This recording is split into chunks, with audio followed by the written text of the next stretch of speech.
Welcome to the Purposeful Banker, the podcast brought to you by Q2, where we discuss the big topics on the minds of today's best bankers. I'm Cheryl Brown. Welcome to the show. Over the past couple of conversations with Nick Koutouras, we've talked about shared economics, operating rhythm, and how banks can close the loop between what gets approved and what actually happens. Today, we're going to take that one step further because discipline isn't just something that shows up in dashboards or review meetings. You can actually feel it inside the bank in how consistently standards are applied, how early issues surface, and how much trust teams have in the decisions being made.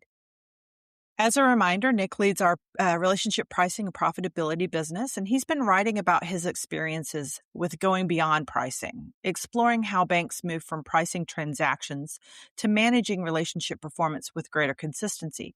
And his latest writing gets into something especially important for leaders, discipline as a lived operating reality. Not just what the numbers say, but how the decisions feel to the people inside the bank. So, Nick, it's good to have you back on the show. Thank you for having me back, Cheryl. So we've been having lots of conversations in this series. This one resonates for me, especially. So in one of your recent blogs, you write about the difference between disciplined and undisciplined banks and how that's rarely found first in strategy decks or public results, but you feel it internally. I know I've been part of organizations where you had that feeling internally. And I thought that was a really interesting way to frame this. So, talk to me a little bit about that feeling. What does that feeling feel like? Yeah, so this one is really, it comes down to a very nuanced experience when you ask what's a disciplined bank or not, and it's really also in our lives what's disciplined or not. And it's made up of a lot of different things. It's almost like I can't really put my finger on it, but I know it when I see it. And so there's a calmness behind the urgency. So it doesn't mean that we go slower, but there's a calmness. There is clarity. I think that that's one of an important hallmark in a disciplined institution is everyone knows what we're trying to do, and it's easily measured. You end up then finding this rhythm because now we're all moving in the same manner. So it's almost like we're marching down with the same cadence. I know that when we rolled out Precision Lender and the framework that we've talked about here before at U.S. Bank, I sat down with a friend of mine from a different institution who was in town, and we talked about it. And he says, "That's congratulations, Nick. You've just implemented discipline in an institution." And he said, "That is just so hard to do. But by doing this is where you can then get everyone working in the same direction and in a calm, comfortable manner. And then you can really surface where more difficult conversations can be had, but it's, again, the emotion has come out." And so those to me feel like a lot of the hallmarks of what discipline looks like. And I mean, I can imagine how that translates to executive meetings and pricing decisions, but that even trickles down into frontline commercial bankers, as well as those outside the bank. What does a disciplined bank look like from the outside? From the outside, you would see steadier performance. You wouldn't see the volatility or variability in the results. Forecasting precision. So whatever was said or committed in a forward guidance was actually achieved. It's a lot of those aspects. And that's what it appears like for the financial stakeholders. What's also most really important for bankers is how do you appear for your clients and your communities? And so, understanding what is the direction of the institution and really what the full suite of the bank that can be delivered to the client. Understanding that from a banker's perspective, then it's easier to talk to their clients, and the clients then can rely on the institution to help them in times where they're trying to expand or shrink or change. And so the bank can then be that partner. But again, that's how that discipline helps that banker present the bank to their client in a very, very calm and consistent manner. And that's one thing that we see. And we talked about it inside of our institution is like some of this stuff is not a faucet. The clients that these banks serve, they tend to be that's their baby, and so you want to be there and support it, and you can't waver on that, and you can't come back and say, you know what, I can't support you on this round. I can't accept that deposit right now because our liquidity position's a little bit different, and we're kind of slowing down our liquidity growth expectations. That kind of inconsistency, it comes out with the client, and the client then questions the commitment of the institution and goes finds another institution. So those are the ways it reveals itself in the public. Well, so you mentioned precision lender, and one of the lines from one of your most recent blogs that stood out to me is that technology is often described as a solution, but in practice, it can expose behavior. And Yeah. that feels like a really important distinction to me. So what kinds of behavior do they tend to reveal inside commercial banking teams? So that discipline and the technology and the tools, discipline and its partner consistency, what it reveals are things where there's training opportunities, and that's what comes out in the behaviors. So if we feel that a banker's not comfortable talking about foreign exchange or interest rate derivatives or syndications or different treasury products, it reveals itself because you start seeing fewer and fewer of those opportunities presented in pricing committees. And then that's where the leaders pause for a second and ask the deeper questions like, well, why aren't you comfortable talking about that? So those types of behaviors you start seeing. And in some ways, you see also, so you end up bankers perhaps being too cautious and limiting what they want to present to the client. And a lot of times those are great learning moments. And to me, that was the single greatest revelation when we rolled out Precision Lender, is that through the process of looking at relationships consistently and with discipline, we started identifying patterns. And those patterns or signals were really training moments, and we're able to help really bring those tools to the bankers so they can even be more successful with their clients.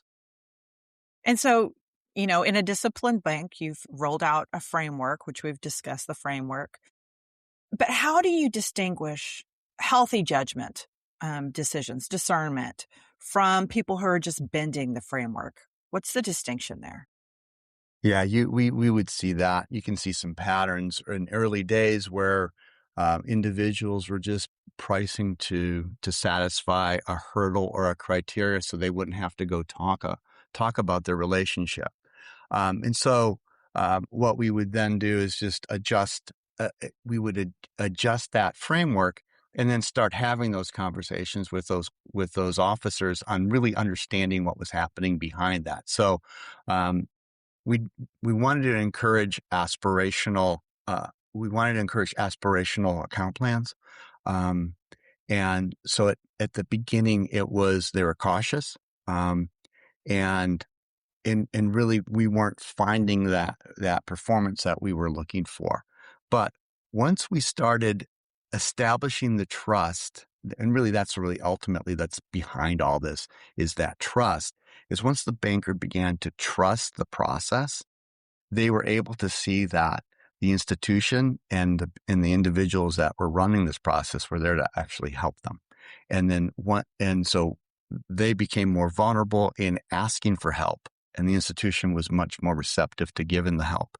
And so those two forces that came together then we started finding really that performance. And so that's really how it all kind of ties back together. But, trust got to then drop the veneer of of either caution, exposing that vulnerability, and then ultimately finding those opportunities.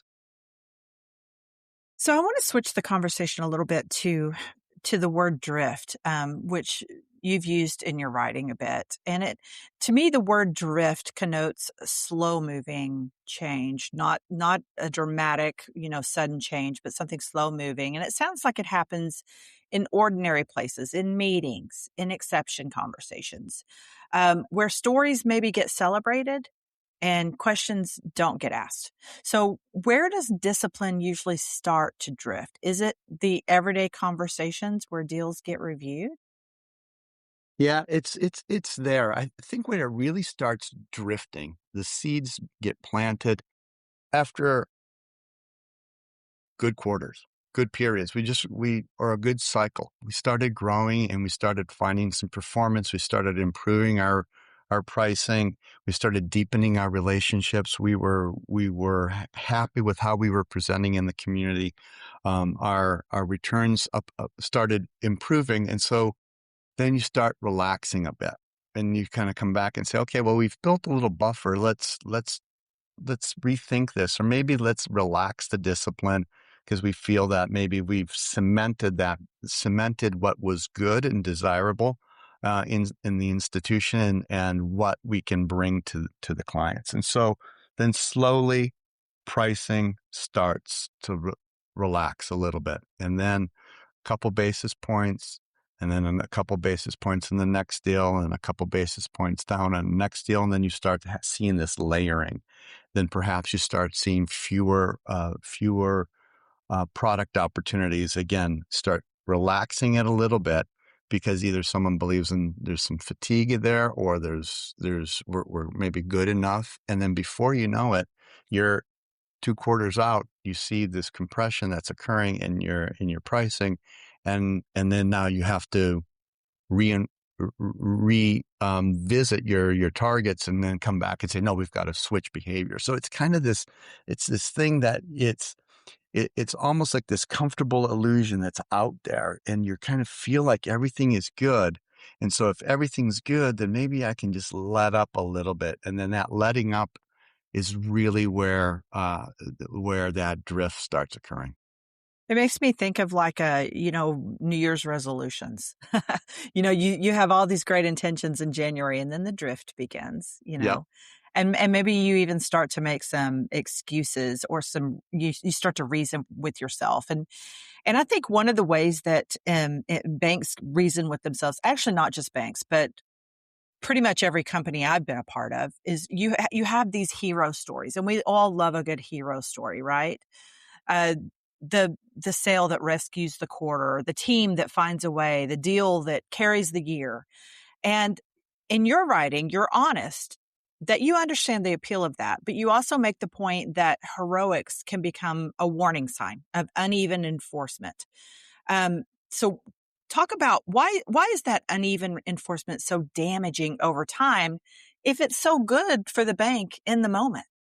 Yeah. So just I think they're fantastic. Those are great opportunities that need to be celebrated. But if an institution learns to live by those, then it gets very, very uncomfortable in meetings, because then we're consistently comparing to the past. Well, remember 3 quarters ago where we landed that big piece of business.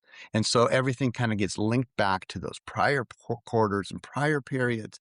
And now we're looking backwards. And that's exactly what we don't want to be doing, because we've got to be looking forward.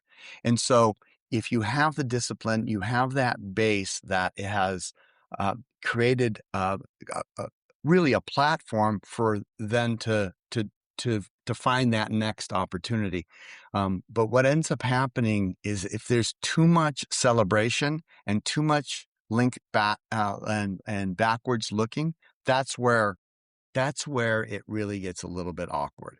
And then you find yourself writing longer and longer explanations. If you're doing a business review, you start qualifying your performance. Well, yeah, our year over year is off, because remember in 2023 we had that big swap, and then and that's really not a healthy way to be running an institution. You want to be looking forward and looking at your relationships and what's next. And so, even some of the elements inside of Precision Lender and the way that we view our measures there is that we have a measure right in the middle that is the one that's most discussed inside a bank is the existing ROE. And so a lot of people will come back to me and say, well, yeah, but you give me the yeah buts. Yeah, but Nick, remember in 2023, I had this deal. It's like, well, that was great then. However, what we're measuring right now is if we do nothing. And so we're at this point, we can't go back in time. So let's focus on what it is now. And then what are we going to do to either get back into the rotation to get another one of those big wins, or how are we going to build an opportunity to create more of a steady state so we can then anticipate a more even growth rate? If you're one of those banks that has been living on these heroic measures, you've been surviving on this for a while, and you suddenly are no longer encouraging that, right? How can leaders celebrate effort without normalizing these rescues? Mm-hmm. How do you keep up the morale and the encouragement of your bankers? Yeah, that's That it requires, I think, an artful approach. I think we have to celebrate the good news, but I think we have to temper those victory laps. And the leaders that I've worked with really acknowledge that effort and that outcome. But they quickly come back around, and I've heard that phrase. Look, guys, no victory laps. We got it. We crushed it. So if it gets a little too much, there's actually it creates this tension in the room with executives that say, well, we expect that to happen too. So I want to focus in on what's not happening or where we're not finding more of those opportunities. And so those effective leaders celebrate it, embrace it, reward it, and then quickly pivot and say, okay, now what's next? Because that was then, and now we've got to keep on going. Because banking is not a point in time; it's a continuous action. Yeah. So in your last blog, which just posted yesterday, by the way, you write that beyond pricing sits a governance decision, and that's whether economics shape behavior consistently or remain explanations after the fact. And that feels like the heart of this whole series. You say that the broader argument is intentionally narrow, that silos persist because economics fragment, insight fails when it comes too late, and discipline erodes when inconsistency is tolerated. So why is that narrowness so important? Yeah, it's a multi-part solution, but the glue that holds it together is that consistency. So you've got this simplification of the metrics, and sometimes I just sort of quickly say, "Oh, let's get the math right." But we've got to simplify the metrics. We've got to make it easy to understand, because when you have so many different organizations inside or so many different, really not really different departments and divisions and functions inside of a bank that are constantly looking at these transactions from different points in time with different measures. Every one of those is right, but they're not telling the complete story. So that's why that simplification, standardization, getting down to the basic metrics that really say this is good, this is not. It's okay to have some that are not, but let's just understand what those are and make sure we don't load up on too many of those. So that's kind of one part of it. But then really what comes back in is the word you use is consistency. Consistency is really important because you've got to keep doing it. By doing it and doing it and doing it, you're reinforcing that message. And then you kind of you find that rhythm. And that rhythm can then easily consider difficult relationships. And they're there. You just can't have a portfolio of every relationship is above your target, because then your target would go up, and it's not practical because you have a portfolio of different transactions. And a lot of times, my team would question, it's like, Nick, well, this one looks really difficult. Are you going to support it? And, I said, well, what I'm grateful for is that we have a measure that comes back that consistently has said, yeah, in the spectrum of what we have in these deals, that one is kind of thinner than what we would like. However, there's other attributes. It's just not numbers.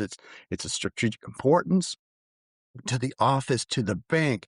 It's a client that has a great reputation. There are other factors that come into it. But again, if you're consistently looking at it, then you can then start understanding where you're making those investments and where you're comfortable with those investments. But again, it's easy to compare that side by side.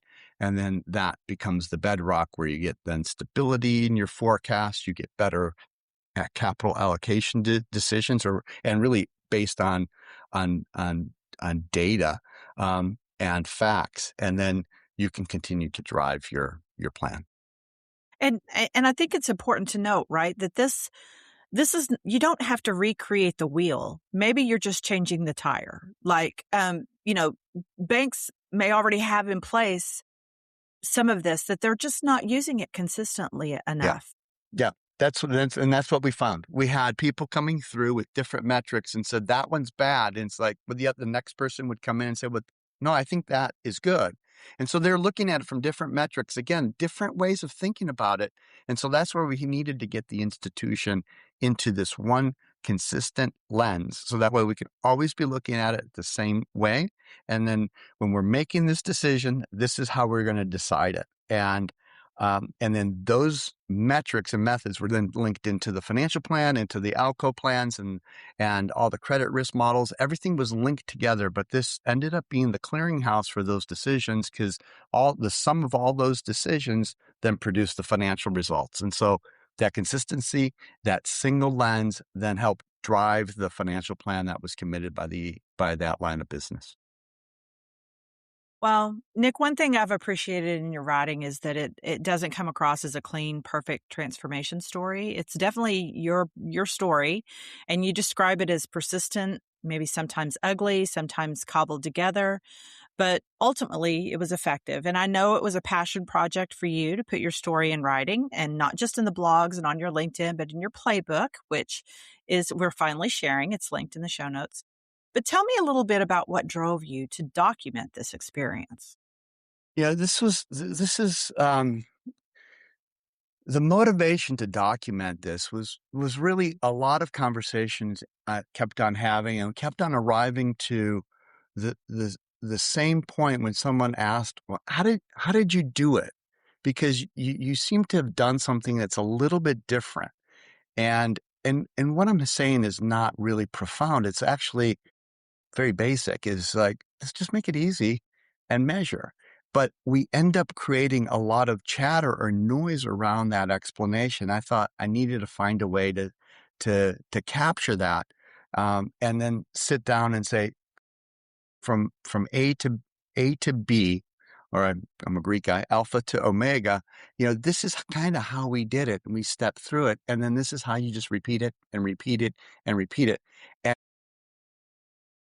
seeing these bankers, after they get through that phase of trusting and understanding that this mechanism is really intended to help them help their clients and help them get their deals approved and help them protect their transactions and opportunities and relationships, then it becomes really smooth. And it became an enabler. We were discussing pricing conversations. We went from sometimes an hour in the early days to minutes, quickly, because everyone had understood exactly what the math was, what we were looking at. We can quickly assess whether there was an credible account plan. We were comfortable with the outcome, and the decision was quick. So this really created that smooth rhythm and allowed the bankers to go out and delight their clients. But that was the motivation. I wanted to get that story out so people can find a place to attach to their world, and then maybe apply one or two of those ideas. Well, I think you've done it. I think it's a great story, and I've appreciated being able to talk through it with you. I've learned a lot about commercial banking through this process. So, Nick, thanks for joining me. Thank you so much. This has been a lot of fun, and as you said, this is something that I believe in. I'm passionate about measurement and using measurement to drive behaviors to help communities. Great. Well, listeners, that's it for another episode of The Purposeful Banker. You can subscribe to the show wherever you listen to podcasts, including YouTube, Apple, and Spotify. And you can see our archived podcasts at hub.q2.com/podcasts. Until next time, this is Cheryl Brown, and you've been listening to The Purposeful Banker.